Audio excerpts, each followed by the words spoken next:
I just want to briefly talk about Flipboard and why I think it's quite an important app in terms of providing a kind of fairly new experience, reading experience on the iPad. This is the front page, and it's taking a selection of images from feeds and kind of presenting them as kind of semi-animated, kind of quite attractive front page. So I'm going to flip into my magazine, and you've got these kind of blocks. I hate to use the word widget, but essentially they're feeds, to customizable feeds. So there's New Scientist, there's The Onion, there's Cool Hunting. Flip provides some feeds as well. So for example, they have Flip Photos, but you can pretty much add your own. What's really impressed me is the Facebook and Twitter feeds. So if I click my Twitter account, this first page, what it's done, it's taken a feed from a guy I follow called Digital Maverick. From the link that he's done in his feed, it's essentially scraped some of the text and the image. I think there's some legal questions around that which need to be answered, or don't need to be answered, but it's obviously one of the perennial problems with the web. Not a problem, but what people get quite het up about. If I click on that feed, what it does, it kind of shows the URL, and also if there were any replies, it would show them, or comments, it would show them down here on the right hand side. So we just flip back a bit. Again, here's a nice tweet about the new development for showing historical photos in real world locations.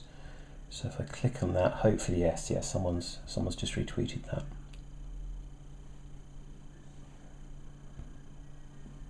Just flicking back through my feeds. This page really impressed me. It's from Touch Arcade, who I follow on Twitter, and they obviously decided that, or the algorithm decided that there was a really nice large image associated with this tweet. So it's essentially just filled it up as a double page spread in inverted commas, or the whole page, and little things like that just make the experience of reading in this app so much more pleasurable.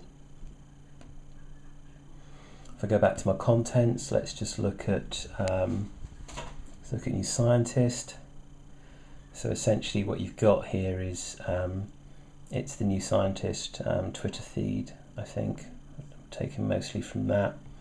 So if I click on, just checking for commentary now.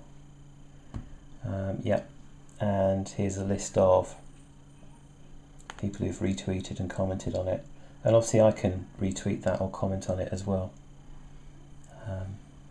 Again, beautiful the way that happens, and the way the pages turn, and the way it kind of creates variety in how it lays out these items, and obviously decides to a certain extent on the weighting depending on the information in the link or the feed.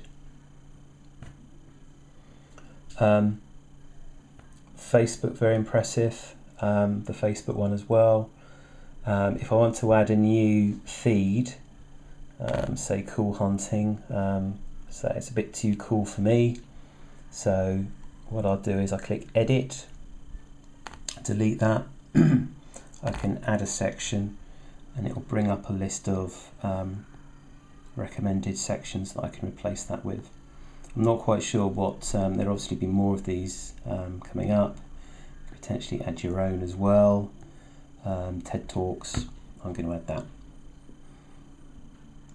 So that's just loading now. So let's see what TED Talks looks like. That must be pretty impressive. Excellent.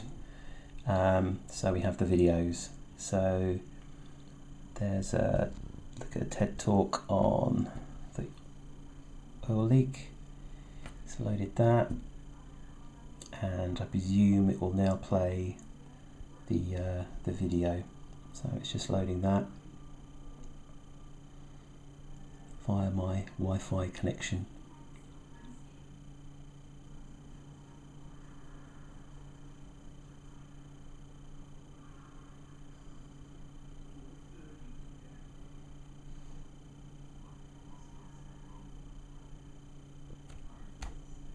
not going to load.